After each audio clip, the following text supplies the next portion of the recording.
যারা প্রয়োজনে প্রিয়জন বানায় তারা বিষধর সাপের চাইতেও অধিক ভয়ঙ্কর, কারণ সাপ দংশন করার আগে নিজের পরিচয় লুকায় না, কিন্তু এরা হাসির আড়ালে লুকিয়ে রাখে বিষ। নিজেদের স্বার্থে কাছে টানে, ভরসায় কথা বলে, আপন বলে বুকে জড়িয়ে ধরে, আর ঠিক তখনই ধীরে ধীরে বিশ্বাসকে হত্যা করে। এদের ভালোবাসা পরিস্থিতির উপর নির্ভরশীল। আজ প্রয়োজন আছে বলে তুমি আপন, কাল প্রয়োজন ফুরালেই তুমি অচেনা।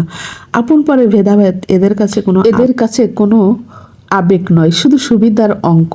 নিজেদের কাজ উদ্ধার হলেই সব সম্পর্ক, সব অনুভূতি হয়ে যায় অর্থহীন। সবচেয়ে কষ্টের বিষয় হলো এরা কখনো শত্রু হয়ে আসে না, বন্ধু, আপনজন, প্রিয় মানুষের মুখোশ পরে আসে। বিশ্বাস ভাঙ্গার শব্দটা শোনা যায় না, কিন্তু ভিতরে ভিতরে মানুষটাকে চূর্ণ করে দেয়।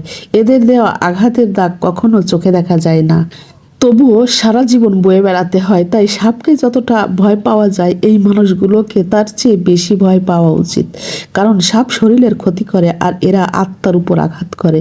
নিজেদের প্রয়োজনে এরা আপন পর ভুলে যায়, আর রেখে যায় শুধু নিঃশব্দ কষ্ট আর বিশ্বাস হারানোর দীর্ঘ নিঃশ্বাস।